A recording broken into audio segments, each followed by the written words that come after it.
आप सभी भक्तों को जय श्रीमन नारायण, जय श्री कृष्णा, राधे राधे, जय गौरी गोपाल। कैसे हैं आप लोग? भगवान आपको सदा अच्छा रखें, स्वस्थ रखें, प्रसन्न रखें। केम छो?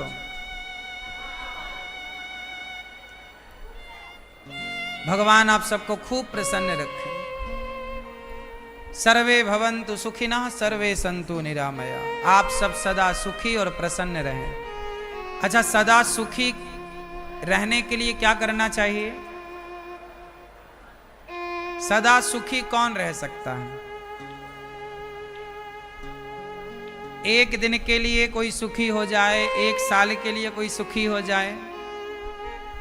जैसे कोई 5 साल के लिए सुखी, नेताजी चुनाव जीत गए तो 5 साल के लिए खुश, पर 5 साल बाद फिर चिंता सताती है नेताजी को कि अगली बार क्या होगा।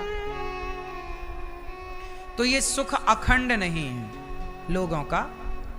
अखंड क्या करें कि सदा सुखी रहें। लोग क्या, जब आप किसी बड़े बूढ़ों को प्रणाम करते हैं तो वो क्या आशीर्वाद देते हैं? सदा सुखी रहो।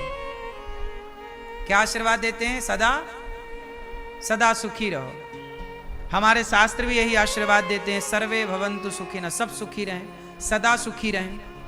अच्छा, सुखी होना और सदा सुखी होना दोनों में अंतर है। सुखी तो बहुत लोग हैं, पर आज सुखी हैं, कल परेशान हैं। तो सदा सुखी रहें, इसके लिए क्या करना चाहिए? सदा सुखी कौन है? अच्छा बताओ, हनुमान जी सदा सुखी हैं कि नहीं? बोलो हाँ कि ना। जो भगवान की शरण में आ गया, जो भगवान के भक्तों की शरण में आ गया, वो सदा के लिए सुखी हो जाता है।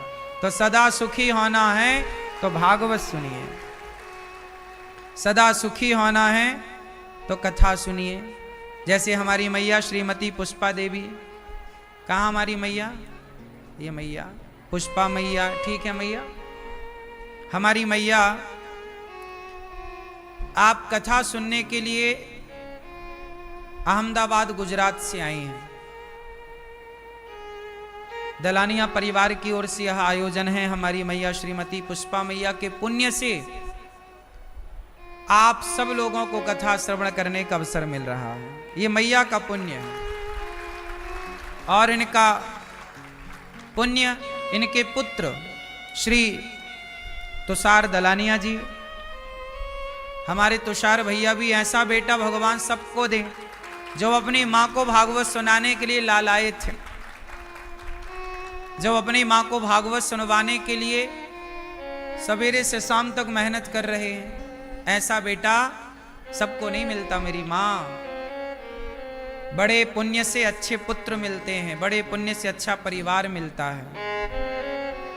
जरूर कोई पुण्य हुआ होगा आपके द्वारा, जिस पुण्य से आपको वृंदावन धाम मिला, भागवत मिली और तुषार भैया जैसा बेटा मिला। और केवल बेटा नहीं, आपका पोता भी बहुत अच्छा है।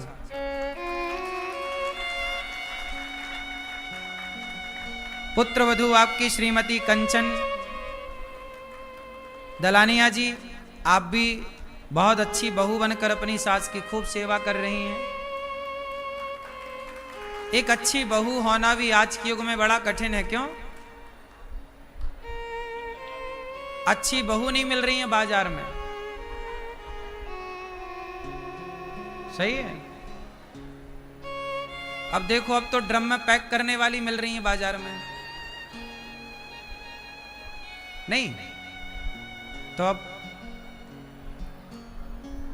आप सब अच्छे हैं, ये भगवान की बड़ी कृपा है। आज के युग में अच्छा बेटा, चलो अच्छा बेटा तो फिर भी मिल जाए, पर अच्छी बहू, ये सब बड़े भाग्य से मिलते हैं। अच्छा पुण्य हो व्यक्ति का तो उस पुण्य से अच्छा परिवार मिलता है। यदि आप कहते हैं ना कि गुरुजी हम पर भगवान की कृपा है, हमें कैसे पता चले?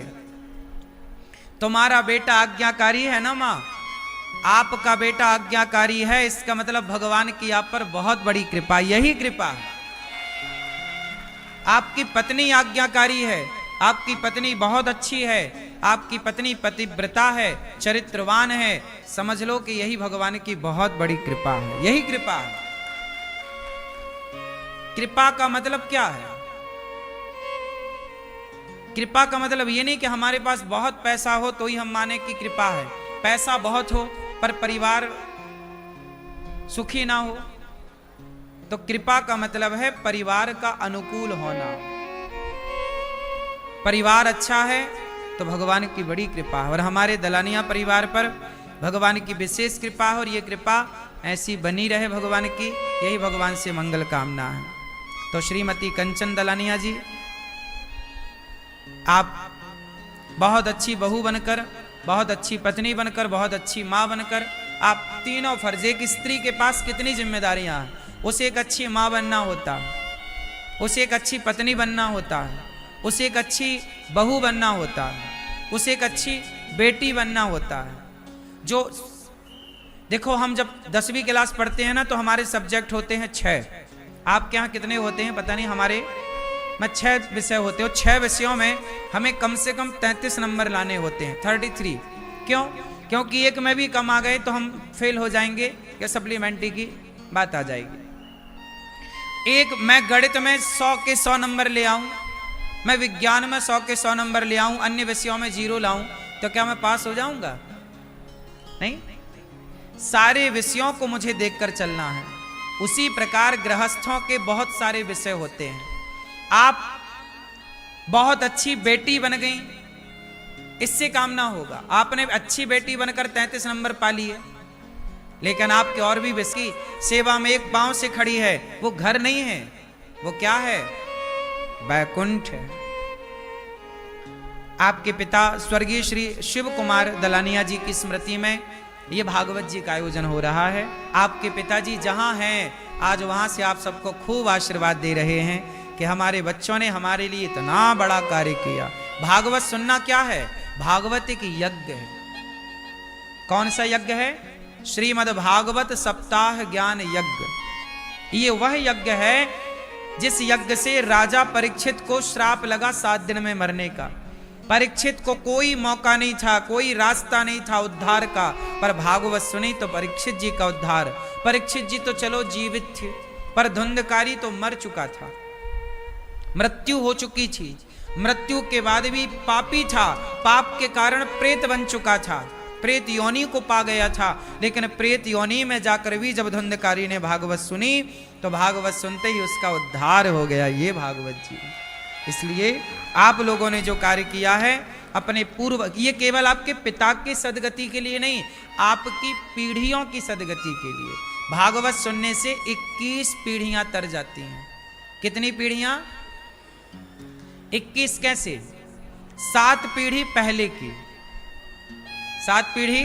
जैसे अभी ये तुषार भैया कार्य करा रहे हैं, तो अब 7 पीढ़ी कैसी वो गिनो। 7 पीढ़ी पिछली, मतलब तुषार जी के पिता के पिता के पिता के पिता के पिता, ये 7। फिर 7 पीढ़ी आपके आने वाली, आपके पुत्र के पुत्र के पुत्र के पुत्र के आने वाली, और 7 पीढ़ी आपकी माँ पक्ष की, मतलब आपके नाना के पिता के पिता के पिता। ये टोटल 21 पीढ़ियों का उद्धार होता है भागवत जी से। इसलिए हर पुत्र को, हर व्यक्ति को, हर सदगृहस्थ को भागवत जरूर सुनना चाहिए। आपको पता है 4 आश्रम होते हैं हमारे सनातन धर्म में, ब्रह्मचर्य, गृहस्थ, वानप्रस्थ, सन्यास। सबसे बड़ा आश्रम कौन सा है? आप सब कौन से आश्रम में हो? हम गृहस्थ आश्रम में हैं। हम कौन से आश्रम में हैं? सभी आश्रमों में गृहस्थ आश्रम सबसे बड़ा है। कौन सबसे बड़ा है? क्यों गृहस्थ क्यों बड़ा है? क्योंकि गृहस्थ में रहकर ही, गृहस्थों के घर ही भगवान पैदा होते हैं। दशरथ कौशल्या गृहस्थ हैं, उनके घर राम प्रकट भय के नहीं। देवकी वसुदेव गृहस्थ हैं, उनके घर कृष्ण प्रकट भय के नहीं। भगवान भी प्रकट होते हैं गृहस्थों के घर, और प्रहलाद और ध्रुव जैसे लोग भी भगवान भक्त के रूप में गृहस्थों के घर में प्रकट होते हैं। तो ये गृहस्थ आश्रम वो है जहां भक्त और भगवान दोनों आश्रय लेते हैं। इसलिए गृहस्थाश्रम सबसे उत्तम है। पर गृहस्थाश्रम कब उत्तम है? गृहस्थ की मर्यादाएं क्या है, गृहस्थ धर्म क्या है? देखो हमारे यहां हर चीज में धर्म जुड़ा हुआ है। गृहस्थ धर्म, बोलो गृहस्थ धर्म, पुत्र धर्म, स्त्री को भी कहते हैं ये मेरी धर्म पत्नी है, तो पत्नी के आगे भी क्या जुड़ा है? धर्म। पुत्र में क्या है ना, अरे ये पुत्र बड़ा धर्मात्मा है, तो पुत्र में क्या जुड़ गया? धर्मात्मा, मतलब धर्म जुड़ गया। क्यों? मातृधर्म, पितृधर्म, पुत्र धर्म, स्त्री धर्म, राजधर्म, हमारे यहां सारी चीजें धर्म से हैं। अब आपको समझाते हैं कि ये धर्म क्या है और कितना होना आवश्यक है, क्यों होना आवश्यक है, समझ लीजिए। देखो धर्म की आवश्यकता कितनी है हमारे जीवन में, इसे समझते हैं। यदि पुत्र अपने धर्म का पालन करता है, अब देखिए आप लोग भागवत सुनने आए तो एक ऐसा बेटा जिसने आपको भागवत से जोड़ दिया, पूरे परिवार को गुजरात से, अहमदाबाद से आप दूर दूर से आ गए ना, तो बेटा धर्म से जुड़ा है, धर्मात्मा है तुषार, तब तो आप सब जुड़ गए। बेटा धर्मात्मा ना होता, धर्म से ना जुड़ा होता, यदि बेटा रास्ता भटक जाए, शराब पीने लग जाए, गलत रास्ते पर चला जाए, तो बेटे का तो नुकसान होगा। पूर्वज भी रोते हैं जब आप रास्ता भटकते हो, गलत रास्ते पर जाते हो, तो आपके पूर्वज रोते हैं कि ये मेरी संतान कहाँ चली गई, किस रास्ते पर चली गई। और जब आप सही रास्ते पर चलते हैं तो आपके एक कदम बढ़ाने से, तुषार भैया के एक कदम बढ़ाने से, मैया पुष्पा मैया के एक कदम बढ़ाने से इतने सारे लोगों को वृंदावन धाम में कथा सुनने का मौका मिल गया। वरना ये लोग थोड़ी आते, वरना ये लोग थोड़ी आते, कभी आते, सब लोग अपने अपने काम में बिजी होते, कोई कहां होता, कोई क्या कर रहा होता, सबकी अपनी व्यस्तताएं। लेकिन एक सही कदम से आप सब एक जगह जुड़ गए। ये भागवत का प्रभाव है। भागवत सबको सुनना चाहिए। आज यहां भागवत जी के पोथी पाठ भी बैठे हैं, आप लोग भी अपने पितरों के लिए, पूर्वजों के लिए भागवत जी के पोथी पाठ बिठाए। बड़ी दूर दूर से लोग आते हैं, भागवत जी का अनुष्ठान कराते हैं, पाठ कराते हैं। क्यों? क्योंकि आज के कलिकाल में भागवत जी ही भव सागर से पार करती हैं। ये मौका मिले तो छोड़ो मत। अभी जितने भी यजमान परिवार आप सब आए, भागवत जी की पोथी पाठ बिठाए, आपने बड़ा पुण्य का कार्य किया है। आप सबकी कामना भागवत जी पूरी करें। आगामी भागवत जी का पोथी पाठ, भागवत जी सागर हैं। भागवत जी क्या है? समुद्र। जैसे समुद्र में से समुद्र मंथन हुआ तो क्या निकला? समुद्र से जहर भी निकला है और समुद्र से अमृत भी निकला है। समुद्र से लक्ष्मी भी निकली है, कौस्तुभ मणि भी निकली है, उच्चैश्रवा नाम का घोड़ा भी निकला है। अच्छा, समुद्र मंथन हुआ तो पहले क्या निकला? बोलो। अच्छा एक बात बताओ, हमारे भगवान को इतने अवतार लेने की क्या जरूरत पड़ी? हरि अनंत हरि कथा अनंता, कहाँ ही सुनहि बहुविधि सब संता, राम कृष्ण नरसिंह वामन धनवंतरी। चलो आओ बात करते हैं। अच्छा एक बात बताओ, राम जी को आना पड़ा, भगवान नारायण त्रेता में क्या बन गए? राम। अब मुझे आप लोग बताओ कि हमारे भगवान नारायण जब राम का अवतार हुआ तो राम के पहले राम क्या थे? बोलो। राम के पहले मतलब राम अवतार होने के पहले राम कौन थे? कौन थे? हाँ, क्योंकि जब राम प्रकट भये तो राम चतुर्भुज रूप में आए। आयुध भुज चारी, हर्षित महतारी, मुनि मनहारी, अद्भुत रूप विचारी। नहीं आए? जब राम आए तो चार भुजा लेकर आए। उनके भुजाओं में क्या था? शंख चक्र गदा और पद्म। ये राम जी के अवतार का हम बोल रहे हैं। अच्छा ये बताओ, भगवान राम राम अवतार लेने से पहले क्या थे? नारायण, हरि थे, नारायण थे। वह नारायण फिर राम बने। अच्छा, राम बनने की क्या जरूरत पड़ी? क्योंकि एक राक्षस था रावण, उसने वरदान मांग रखा था ब्रह्मा जी से। रावण ने क्या वरदान मांगा था ब्रह्मा जी से? कि हम काहू के मर ही न मारे, हम किसी के मारे ना मरे, हे ब्रह्मा जी हमें अमर कर दो। ब्रह्मा जी बोले सुनो रावण, अमर तो हम भी नहीं है, आपको कैसे करें, अपनी गारंटी नहीं है।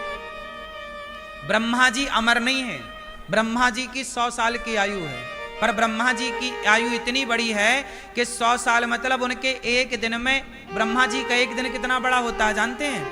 1000 बार सतयुग त्रेता द्वापर जब बीत जाता है तब ब्रह्मा जी का एक दिन होता है। ब्रह्मा जी के एक दिन को एक कल्प कहते हैं। क्या कहते हैं? कल्प। एक कल्प कितना बड़ा, मतलब ब्रह्मा जी का एक दिन इतना बड़ा होता है जैसे एक सप्ताह में कितने दिन बीतते हैं? एक सप्ताह में कितने दिन? एक महीने में कितने दिन? 30 दिन बीत गए मतलब एक महीना हो गया। 7 दिन बीत गए मतलब एक सप्ताह हो गया।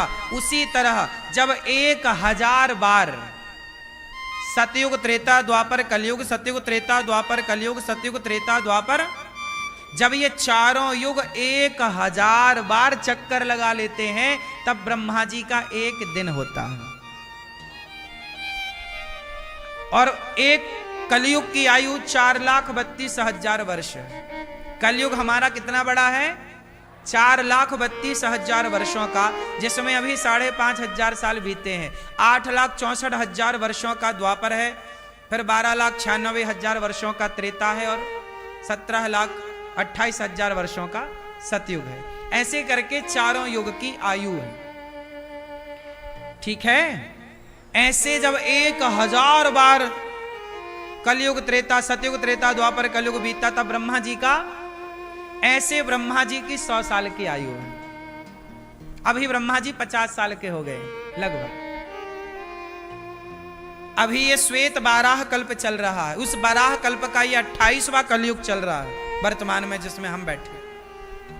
चलो, ये आपकी खोपड़ी में जल्दी समझ में नहीं आएगा, जब आपकी समझ में आ जाए हम वो बातें बता दें। सुनो, तो रावण ने ब्रह्मा जी से वरदान मांगा कि हम काहू के मरे ही ना मारे, हम किसी के मारे ना मरे, हम अमर हो जाएं। ब्रह्मा जी बोले अमर तो नहीं हो सकते आप। तो ठीक है, बानर मनुज जाति दुई बारे, या तो हम बंदर से मरे या तो हम मनुष्य से मरे। तो रावण ने क्या वरदान मांगा कि मैं किससे मरूं? बोलो मेरी मां। रावण ने वरदान मांगा कि मैं किससे मरूं? मनुष्य से। मैं किससे मरूं? रावण ने ब्रह्मा जी से वरदान मांगा कि मैं किसी से ना मरूं, केवल मनुष्य से मरूं। अच्छा, अब मनुष्य से मरूं तो मनुष्य तो कोई भी था, कोई भी क्यों ना मार देता रावण को? क्यों? दशरथ जी भी तो मनुष्य थे उस समय, दशरथ जी के पिता अज भी तो मनुष्य थे उस समय, जनक जी भी तो मनुष्य थे उस समय। फिर जनक जी मार देते ना रावण को, जनक जी भी तो मनुष्य हैं, दशरथ जी भी तो मनुष्य हैं। फिर राम को, फिर नारायण को, भगवान को अवतार लेने की क्या जरूरत पड़ी? क्योंकि उस समय मनुष्य की मनुष्यता कुछ खत्म हो चुकी थी। तब खत्म हो चुकी थी तो आज तो कितनी खत्म हो चुकी है। तब भगवान नारायण को आना पड़ा ये बताने के लिए कि मनुष्यों देखो, जो आचरण मैं करूंगा, जो आचरण मैं कर रहा हूं, वो आचरण यदि करोगे तो मनुष्य कहलाओगे। राम ने जो आचरण किए उस आचरण को ही मनुष्य कहते हैं। यदि राम जैसे आचरण आपके नहीं है तो आप मनुष्य नहीं हैं। आप लोग जितने लोग यहां बैठे हैं, आप लोग, आपको क्या लगता है आप कौन है? मनुष्य हैं? आप सब यही कहते हैं हम मनुष्य हैं। हाँ, कहिए आप मनुष्य हैं, लेकिन याद रखिए कि जो आभूषण आप पहनते हैं वो 24 कैरेट का नहीं होता, उसमें मिलावट होती है। टाके मारने में 18 कैरेट का रह जाता है, 22 कैरेट का रह जाता है। हाँ या ना? उसी तरह हम मनुष्य कैसे हैं? हमारे भीतर काम, क्रोध, लोभ, मोह की मिलावट हो चुकी है। हम मिलावटी मनुष्य हैं। हम कौन से मनुष्य हैं?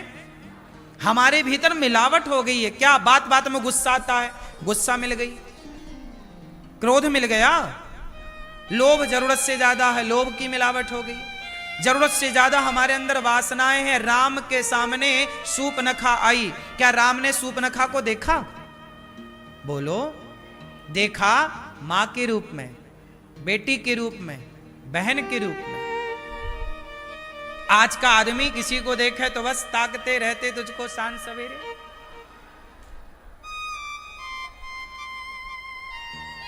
तो आज की दृष्टि भला राम जैसी कहां है? बोलो हां कि ना? इसलिए आज के लोगों में मिलावट हो गई है। काम की, क्रोध की, लोभ की, मोह की, निंदा की, चुगली की, ईर्ष्या की, छल की, कपट की। जरा बताओ, क्या राम के अंदर ईर्ष्या है?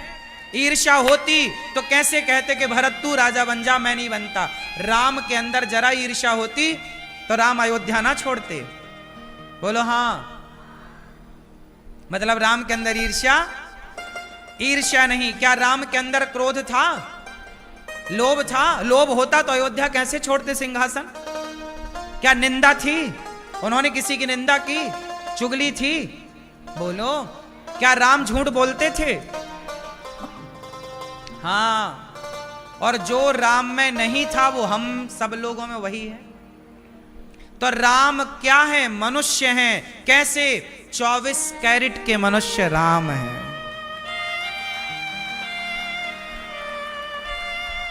इसलिए भगवान नारायण को राम बनना पड़ा, ताकि दुनिया को बता सकें कि मनुष्यता इसे कहते हैं। बात समझ में आई कि नहीं? मनुष्यता की परिभाषा क्या है? कौन बताता? पढ़ने से थोड़ी हर चीज मिलती है, करके बताना पड़ता है। तो राम वो है कि भगवान नारायण को राम बनना पड़ा। चलो, इसलिए भगवान को राम अवतार लेना पड़ा। फिर आते हैं कृष्ण पर। अब भगवान कृष्ण को अवतार लेना पड़ा। जो काम राम कर सकते थे,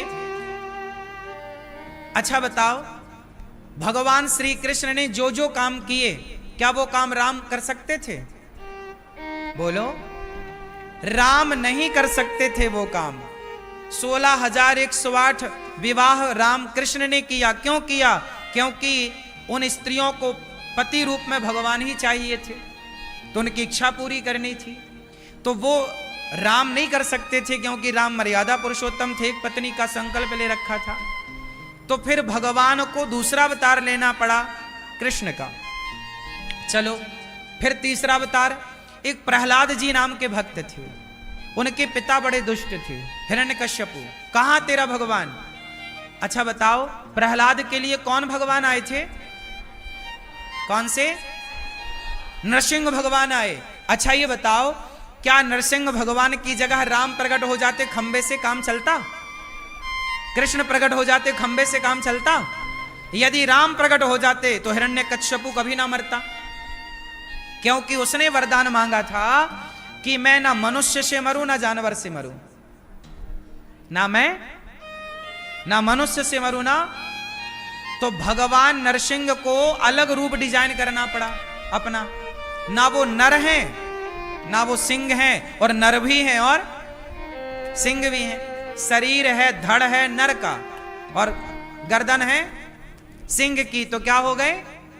नरसिंह। खंबे से प्रकट भय, हिरण्यकश्यपु को मारा। हिरण्यकश्यपु का एक भाई था, हिरण्याक्ष। बोलो हां। उस राक्षस के लिए भगवान ने एक अवतार और लिया। बता सकते हो आप लोग कौन सा? बाराह। कौन सा? बाराह अवतार। अब जो 12 भगवान ने पृथ्वी को लाए ना, डाढ़ों में आपने चित्र देखा होगा, डाढ़ों में पृथ्वी लाए, स्थापित किए। तो जो काम 12 कर सकते थे वो नरसिंह नहीं कर सकते थे। फिर एक अवतार हुआ भगवान का वामन। कौन सा? वामन अवतार सुना आपने? आपसे पूछ रहे हैं, नहीं सुना? नहीं सुना। देखो, यही होता है, कथा सुनने से सब चीज सुनने को मिलती है। सुनो, एक राजा थे जिनका नाम था बलि। क्या नाम था? बलि। राजा बलि ने यज्ञ किया। उस यज्ञ में उन्होंने 99 यज्ञ कर डाले। 100वां यज्ञ करने जा रहे थे, तब वामन भगवान को आना पड़ा। क्यों आना पड़ा? क्योंकि राजा बलि जो 100 यज्ञ कर लेता वह जीते जी स्वर्ग चला जाता। यदि स्वर्ग चला जाता तो फिर जो वर्तमान में देवराज इंद्र है वो तो राजा थे, और दूसरा इंद्र आ जाएगा तो फिर युद्ध हो जाएगा। तो युद्ध ना हो, सृष्टि संकट में ना आए, इसलिए वामन भगवान को उस यज्ञ को रोकने के लिए आना पड़ा। तो अब बताइए, वामन भगवान आए और राजा बलि से क्या मांगा? 3 पग भूमि, पहले पग में पाताल नापी और दूसरे पग में सत्यलोक को नापना पड़ा। जब दूसरा पांव भगवान वामन ने ब्रह्मलोक में रखा तो ब्रह्मा जी ने वामन भगवान के पांव धोकर के कमंडल में डाल लिया। बाद में वही भगीरथ जी की तपस्या करने पर जल छोड़ा, वही जल गंगा मैया कहलाई बाद में।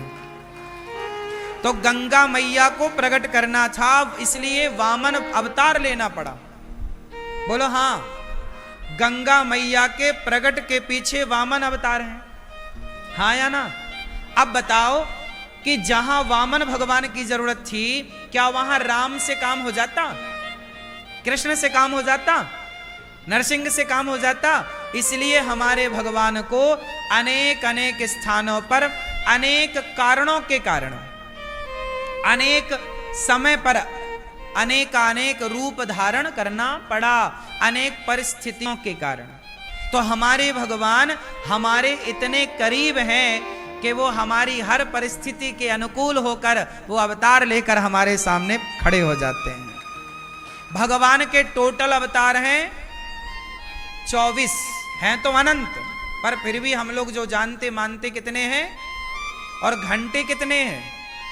24 घंटे जो हैं, 24 घंटे हमारे भगवान 24 रूपों से हम सबकी रक्षा करते हैं।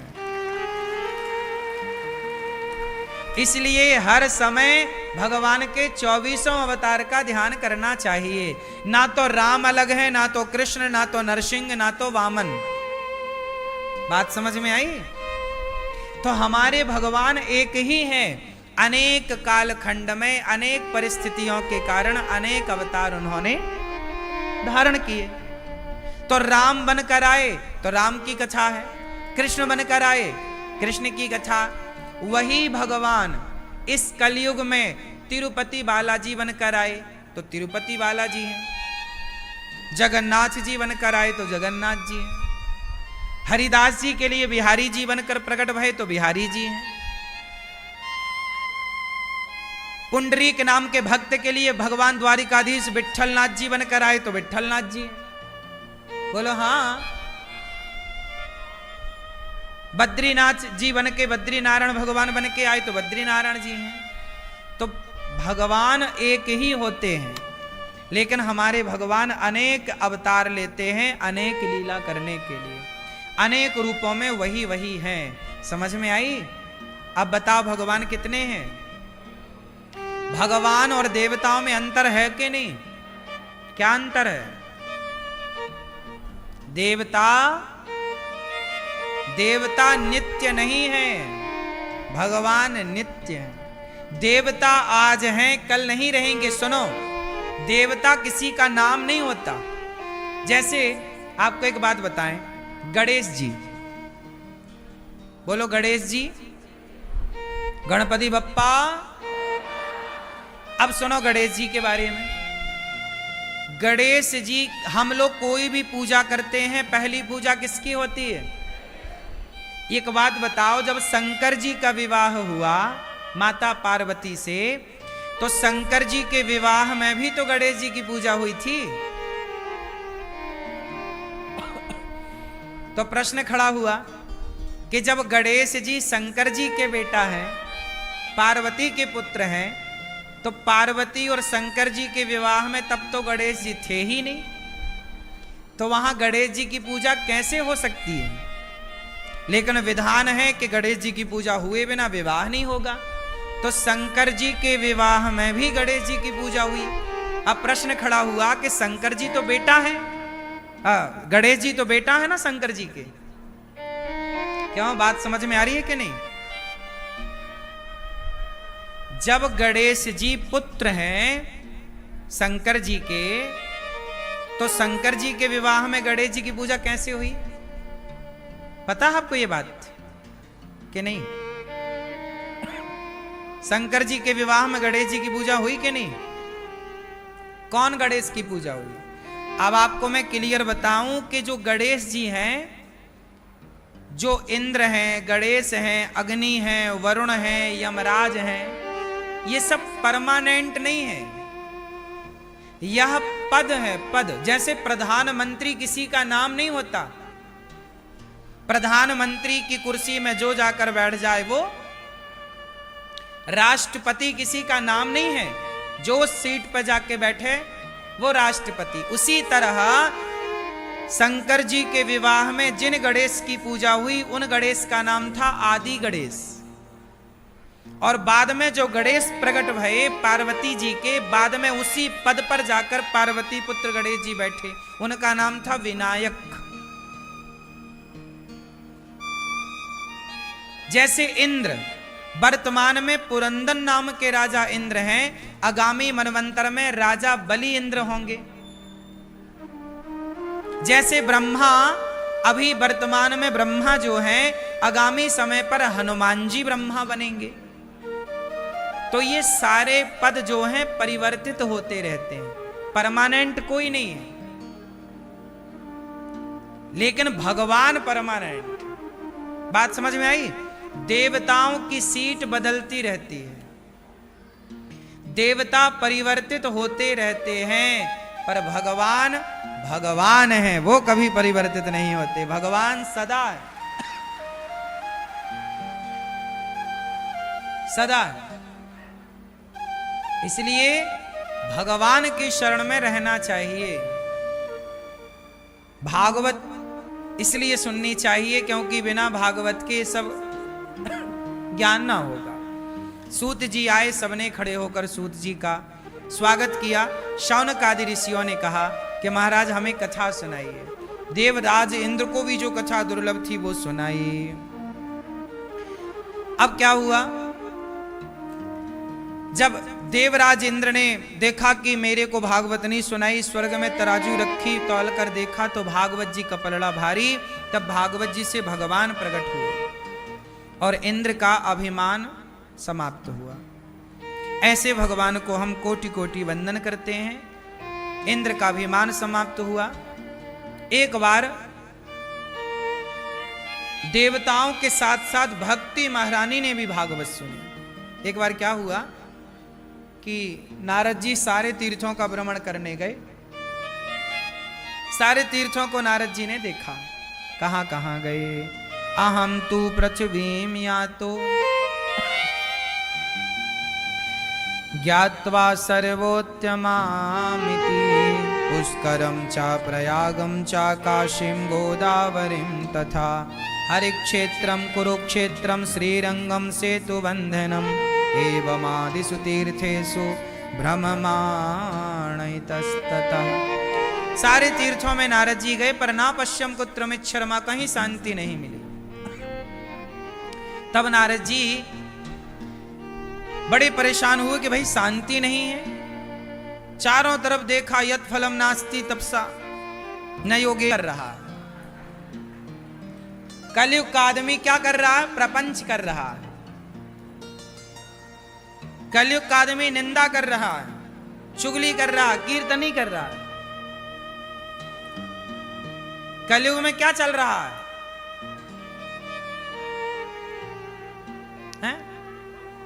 हैं? कलयुग में क्या चल रहा है? ड्रम ड्रम चल रहा है। क्या चल रहा है? कलयुग में छल कपट है।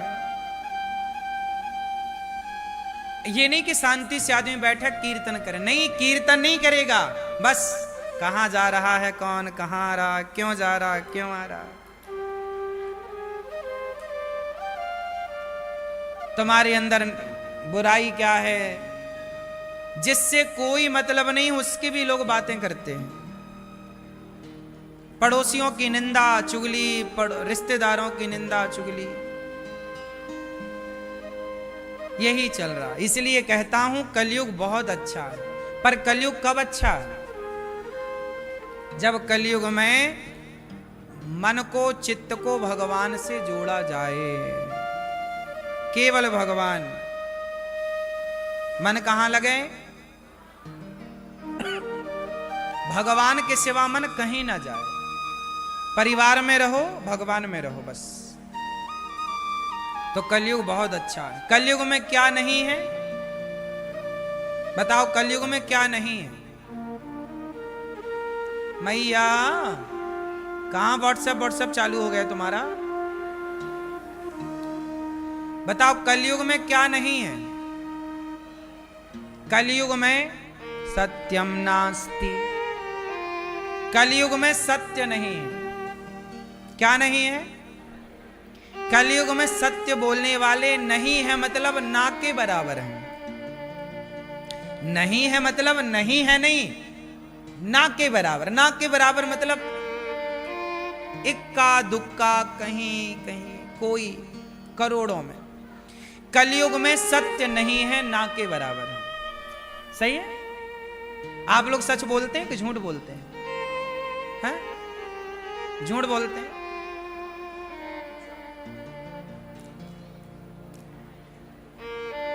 इसलिए कोशिश करो कि जमाना भले झूठ बोले, हम ना बोले, बचो। क्योंकि सबसे बड़ा पाप झूठ ही है। नहीं असत्य समपातक पुंजा। असत्य से बड़ा कोई पाप नहीं और सत्य से बड़ा कोई पुण्य नहीं।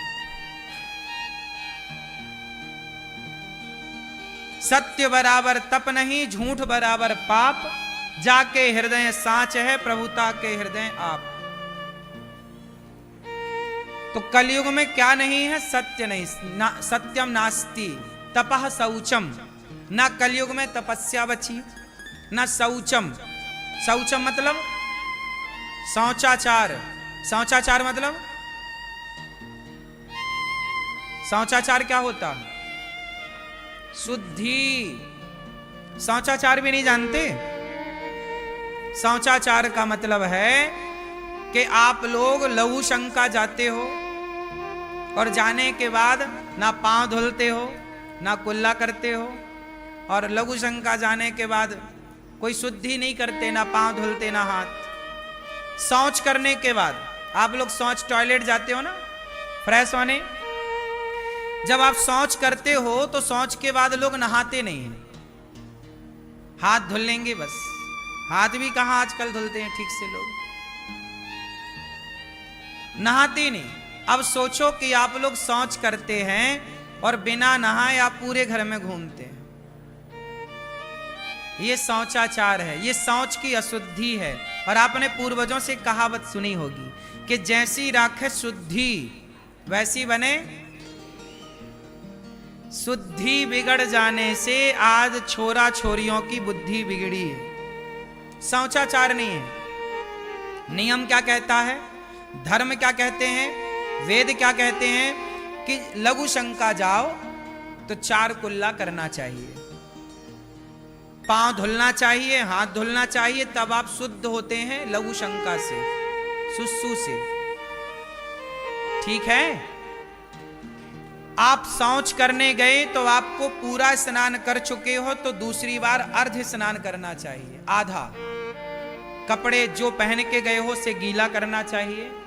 जो अब सोचिए वही कपड़े पहन के आप शौच करके आ गए और वही कपड़े पहन के आप भगवान की पूजा में खड़े हैं।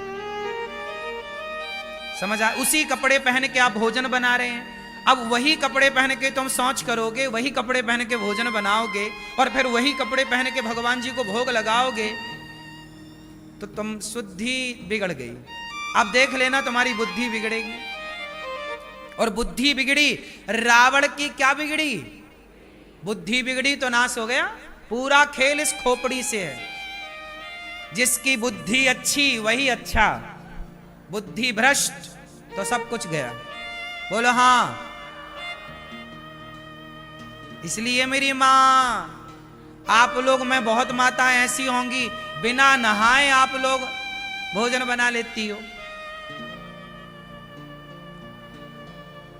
नहा के मैया फिर शौच करने जाती है, और फिर नहा के शौच करने जाएगी और फिर बिना नहाए फिर आके खा लेगी, पता नहीं कब नहाएगी। एक आदमी बोला हमारी पत्नी तो, एक सज्जन बोले 4-4 दिन नहाती नहीं है। आज के छोरा छोरी भी नहीं नहाते 2-2, 3-3 दिन। बोलो हाँ। अब इनकी बुद्धि कितनी निकृष्ट होगी इसका एक उदाहरण देखिए कि अभी कुछ दिन पहले एक इलाहाबादिया करके नाम का एक लड़का, जिसने अपनी मां पर गंदे कमेंट्स किए। आप सबने सुना उस प्रसंग को। क्या हुआ? आप अपनी मां पर अभद्र टिप्पणियां करने लग गए, आप अपने बाप पर अभद्र टिप्पणियां करने लग गए, आप अपने पति को मार करके ड्रम में सीमेंट में पैक करने लग गए, अपने अच्छे खासे पति को मार दी और एक पराये मर्द के संग रंग रलियां मना रही है। ये बुद्धियां भ्रष्ट कहां से हुई बताओ ना। आप क्यों नहीं समझते वेश क्या है? ये इमारत बनी है तो इसकी नींव मजबूत है तो ये टिकी हुई है। यदि ये वेश कमजोर होता तो ये टिकी ना रहती। आप कितना भी सजा लो, ऊपर पैंट पुट्टी मार लो, पर नीचे कमजोर है तो टिका ना रहेगा कुछ। हम सनातनियों का वेश हमारी शुद्धि है। आप कितनों को ये बात पता है कि हमारे बाप दादे कह गए हैं कि जैसी राखे शुद्धि वैसी बने? ये बात सही है कि गलत है? तो क्यों नहीं मानते? सही है तो मानो, वरना नुकसान अनिरुद्धाचार्य का ना होगा, तुम्हारा होगा। अपने पति की छाती में खंजर मारने वाली स्त्री कैसी रही होगी? भोजन में नींद की गोलियां मिलाने वाली, सुला करके उसका मर्डर कर देने वाली, सीमेंट भर देने वाली पत्नी कैसी रही होगी? बताओ जरा, इससे क्या सिद्ध होता है? सोचिए, एक पति जो अपनी पत्नी में समर्पित है। आप बताइए, हम आपके घर आए भोजन करने और आप हमें नींद की गोलियां मिला के सुला दें और हमें मार डालें, इसमें हमारा क्या कसूर है? उस लड़के का क्या कसूर था? वो तो पत्नी के हाथ का ना भोजन कर रहा था। उसे क्या पता था कि इस भोजन में जहर है, नींद की गोलियां हैं? उसे क्या पता था कि हमें सुला के हमारी छाती पे खंजर मार दिया जाएगा? मैं सवाल उस लड़की से नहीं, सवाल मैं ये करता हूं कि उस लड़की की आखिर ऐसी बुद्धि हुई क्यों? मैं उस वेश पे जाता हूं, मूल पर, कि समाज की आज ऐसी बुद्धि क्यों हो रही है। आज वो लड़की है, कोई और लड़की है, कोई और लड़का है, लड़का भी परेशान करता है, वो भी मार डालता है कई बार स्त्री को। क्यों? सवाल ये है कि आदमी, हम सनातनी हैं, हम लोग ना चूहा को भी नहीं मारते, मच्छर को मारना पाप समझते हैं सनातनी लोग। गाय को रोटी निकालते हैं, कुत्ते को रोटी निकालते हैं। बोलो हाँ, हम चींटियों को आटा डालते हैं। सोचिए, जिस सनातन में चींटी का भी हम सम्मान करें आटा डालकर, हम मच्छर मारने को पाप समझें, उस देश में वो सनातनी यदि पति को मार डाले, पत्नी को मार डाले, तो बताइए। मैं सवाल करता हूं कि ये बुद्धि आई कहां से, बनी क्यों? कहीं ना कहीं जब आप सत्संग से हट जाते हैं, आप जब चरित्रहीन हो जाते हैं। वो लड़की क्या थी? चरित्रहीन हो गई ना, गैर मर्द के साथ घूम रही है, अपने पति को हटा दिया रास्ते से। ये गैर मर्द के साथ, अच्छा बताओ, सीता मैया रावण के साथ चली गई, चुरा के ले गया। रावण ने इतना लोभ दिया, रावण तो सोने की लंका का मालिक था कि नहीं? क्या बोलता रावण? सीता तुम मेरी पत्नी बन जाओ, मंदोदरी तुम्हारे पांव दबाएगी। मंदोदरी रानी है लंका की, वो पांव दबाएगी। सोने की लंका थी रावण की, ऐसे आजकल की कुछ स्त्रियां तो रावण को देख लें तो कहें हमें ले चल चुरा के, हम तैयार हैं। आज तो खुद लोग भाग के उसके विमान में चढ़ जाएं। आज यदि रावण होता तो उसे चुराना ना पड़ता, ये कुछ स्त्रियां दौड़ दौड़ के चढ़ती उसके विमान में। नहीं, लेकिन सोचो माता सीता के बारे में कि सोने की लंका में रहकर आ गई माता सीता, इतना उसने प्रलोभन दिया, इतना प्रलोभन दिया। लेकिन धन्य है, ये नारियों को सीखना चाहिए कि सोने की लंका को लात मार के वनवासी राम के संग रहने सीता मैया आ गई। पति कितना गरीब हो, लेकिन नारी को कभी अपने पति का त्याग नहीं करना चाहिए। ये सीता मैया ने करके दिखाया है। अब बताइए, ऐसी नारियां जिस देश में हुआ करती थी कि लंका को लात मार के और वनवास में रहने वाले राम को अपनाएं, वरना सीता मैया का भी मन डोल जाता इतना धन देखकर। इसलिए मेरी मां, अपना धर्म ना जाने देना। तुम्हारा धर्म क्या है? पति के साथ रहना। तुम्हारा धर्म क्या है? तुम्हारे दोनों कुलों की मर्यादा। नारी जो होती है ना, मर्द गलती करता है, पुरुष गलती करता है, उसे दंड भी मिलता है, लेकिन समाज की दृष्टि नारियों पर ज्यादा है, क्योंकि तुम्हारे ऊपर दो कुलों की जिम्मेदारी है या नहीं? जिस पर जिम्मेदारियां, अब मुझे कोई भी शब्द बोलना होता है, मैं बड़ी जिम्मेदारी से बोलता हूं। कुछ भी नहीं बोल सकता ना मैं, आप कुछ भी बोल सकते हैं, क्योंकि आपका बोला हुआ हाईलाइट नहीं होगा, आपको बोला हुआ वो आपकी पर्सनल विचारधारा हो जाएगी, लेकिन मेरा बोला हुआ तो बड़ी बात हो जाएगी। इसलिए आपको समझना चाहिए। समझना क्या चाहिए कि हम सब अपने अपने शुद्धि का, सत्य का, मर्यादा का, धर्म का पालन करें।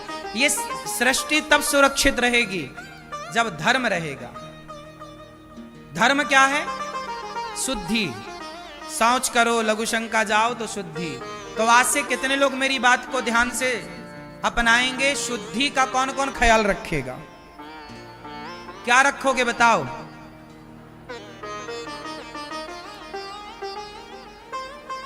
बोलो मेरी मां।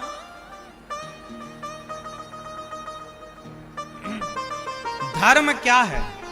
सोचो, हम लोग ना यज्ञोपवीत पहनते हैं। हम क्या पहनते हैं? जनेऊ। जनेऊ सुना? जनेऊ, यज्ञोपवीत जानते हो? हम लोग यज्ञोपवीत पहनते हैं। हम लोगों को कितनी भी जोर की सुसु आए, जब तक कान में 3 बार लपेटे ना यज्ञोपवीत, तब तक लघु शंका नहीं करते। सोचिए, हम लोग लघु शंका भी करते हैं तो एक धर्म के यज्ञोपवीत में बंध करके लघु शंका करते हैं। मतलब हम लोग लघु शंका भी कर रहे हैं तो धर्म के बंधन में बंध के कर रहे हैं। बोलो हाँ। बैठ के करते हैं, खड़े होके बैलों की तरह नहीं।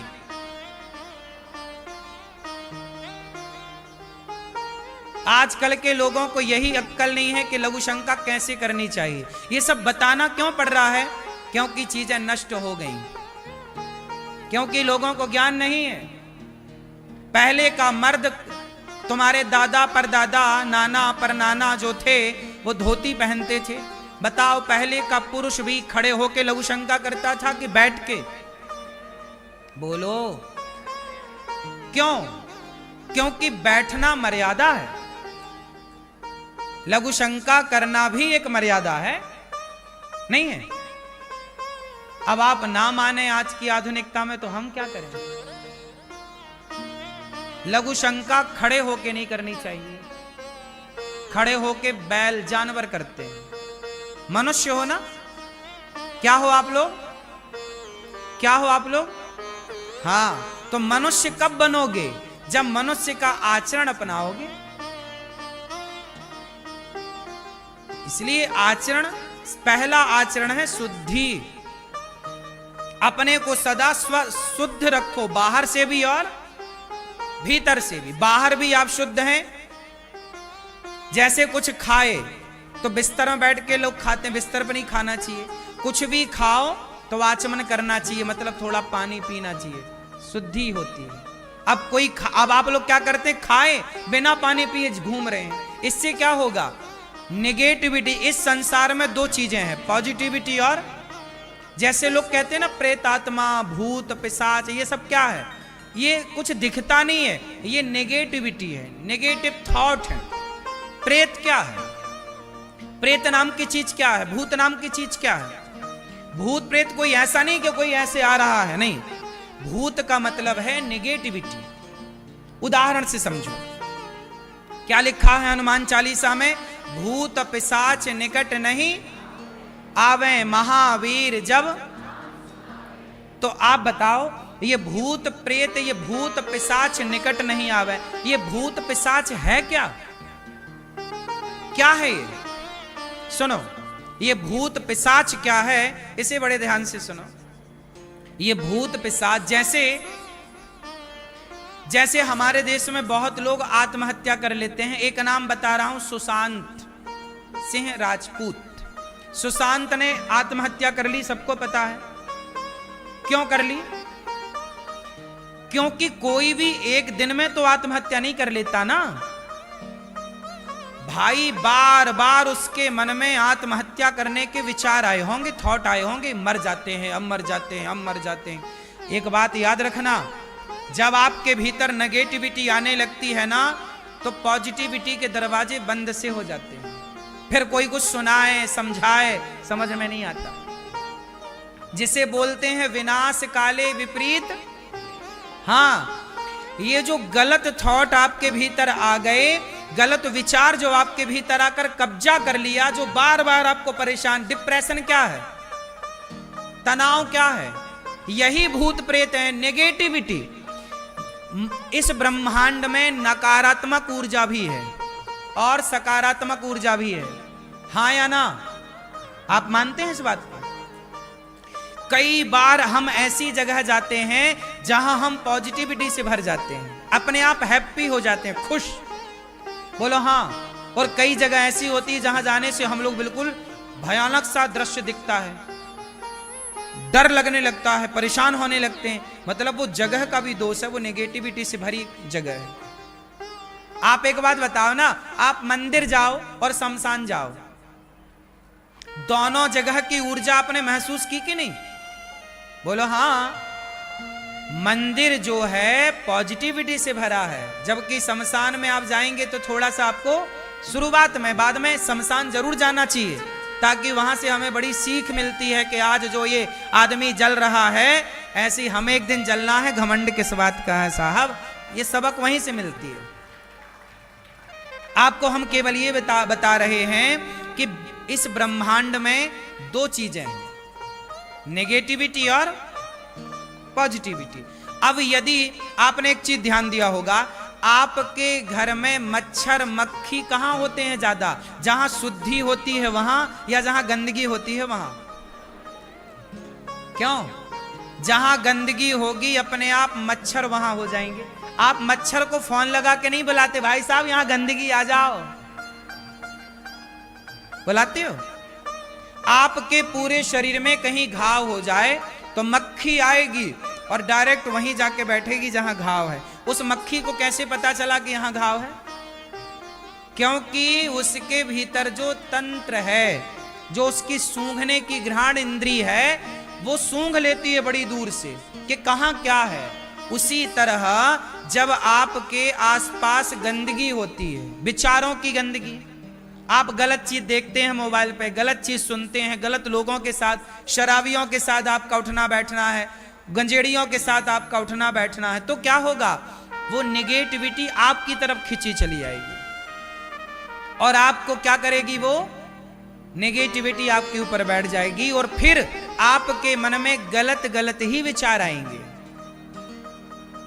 क्या विचार आएंगे? गलत। वो गलत विचार इस हद तक पहुंच जाते हैं कि व्यक्ति को वो आत्महत्या की प्रेरणा देने लग जाते हैं। आत्महत्या की प्रेरणा कोई और नहीं देता, खुद के भीतर के विचार कहते हैं कि यार मर जाओ, सारे दरवाजे बंद हैं, और फिर आदमी सोचता सोचता एक दिन फंदे पर लटक जाता है। जो भी आत्महत्या करता है वो एक दिन में नहीं करता, महीनों तक पहले सोचता है। बात सही है कि गलत है? महीनों तक प्लानिंग करता है। भाई मैं सवाल पूछ रहा हूं आप सबसे कि ये उसके मन में विचार आया ही क्यों? ये विचार क्यों नहीं आया कि मैं वृंदावन चलूं? ये विचार क्यों नहीं आया कि मैं कथा सुनने चलूं? आप लोगों के अंदर तो आया कि चलो वृंदावन चलें, चलो कथा सुने, चलो झूमें, चलो नाचें, चलो गाएं, चलो आनंद से भगवान का कीर्तन करें, क्योंकि आपके भीतर पॉजिटिविटी है। उन लोगों के अंदर पॉजिटिविटी नहीं है, वही है भूत पिशाच।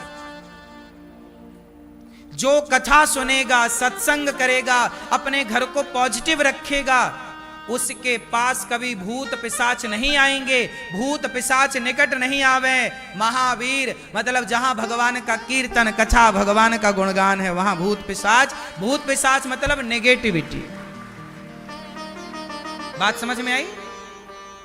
इसलिए आप लोगों से मैं प्रार्थना करूं कि अपने बाहरी शरीर को भी शुद्ध रखो और आंतरिक मनस्थिति को भी शुद्ध रखो।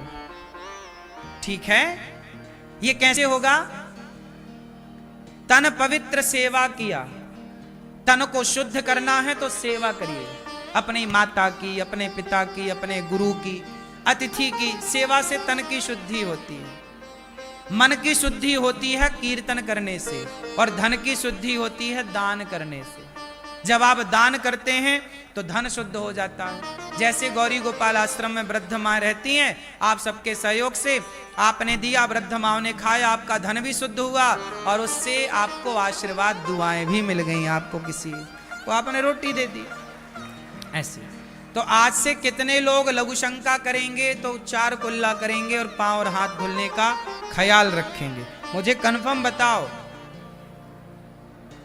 कौन कौन करेगा ये सब? ये शुद्धि है और ये बच्चों को सिखाओ। बड़ी काम की चीज, छोटी बात है, पर छोटी छोटी दरारें ही अक्सर घर को डैमेज करती हैं। यदि समय से आप घरों की दरारों को ना भरें तो वो छोटी दरार डैमेज कर देगी ना पूरी बिल्डिंग को। बोलो हाँ। रिपेयर ना कराओ, मरम्मत ना, ऐसे ही ये छोटी छोटी दरारें हैं जीवन की। शुद्धि बिगड़ गई तो बुद्धि बिगड़ गई।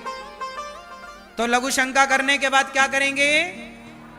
4 कुल्ला और हाथ और पांव धोएंगे, तब क्या बनेंगे आप? शुद्ध। फिर आप पूजा के अधिकारी हैं। भोजन जाओ रसोई में बनाओ तब अधिकार है। शौच करने के बाद क्या करेंगे?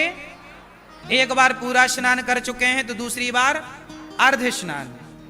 इसके बिना शुद्धि नहीं। ध्यान कौन कौन रखेगा? कोई छोटा बच्चा है उसके लिए दोष नहीं है। बच्चा तो मां की गोद में ही मलमूत्र करता है ना, उसके लिए दोष नहीं है क्योंकि बच्चा है। और बूढ़ा, जो बूढ़े हैं उनका भी दोष नहीं है क्योंकि वो अधिक वृद्ध हैं। लेकिन जो समर्थवान है हमें दोष लगेगा। देखो जी, छोटा बच्चा ना मां की गोद में सुसु करता है, बोलो हाँ, क्या उसे दोष लगता है? लेकिन 25 साल का बेटा जाए और मां की गोद में सुसु करे आए तो दोष होगा कि नहीं? फिर तो समर्थ और असमर्थ, जब आप असमर्थ हैं तो आपका हर दोष अपराध माफ है, पर समर्थ हैं तो आपको पाप से, दोषों से बचना चाहिए। बात समझ में किस किस को आ गई? तो सत्यम नास्ति तपः शौचम दया दानम न विद्यते। इस कली काल में क्या नहीं है? शुद्धि नहीं बची, दया नहीं बची। क्या है? केवल भगवान का गुणगान है। जो कथा सुनते हैं, जो दान करते हैं, उन्हीं के पास धर्म है। इसलिए हम कहते हैं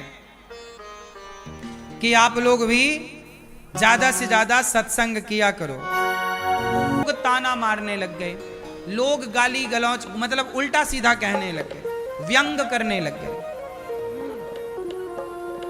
इसका मतलब ये हुआ कि हम अपने दुख से दुखी नहीं हैं। हम जब लोगों की बातें सुनते हैं तो हम ज्यादा दुखी हो जाते हैं। मैं एक बात आपको बताऊं बहुत जिम्मेदारी से मेरी मां, आपने बच्चों को कितनी भी डिग्रियां दी हो, कितना भी पढ़ाया हो, लेकिन आप अपने बच्चों को थोड़ा बर्दाश्त करना भी सिखाना। क्या सिखाना? थोड़ा सह पाए, क्योंकि आजकल देखना भी रिजल्ट आने वाला है। जैसे ही रिजल्ट आता है, परिणाम आते हैं, कुछ बच्चे आत्महत्या कर लेते हैं, नंबर कम आए। माँ बाप का एक तो दबाव नहीं होना चाहिए इस तरह से, पहला। दूसरा, बच्चों को आप ना केवल पढ़ाओ मत, बच्चों को यह भी सिखाओ कि बेटा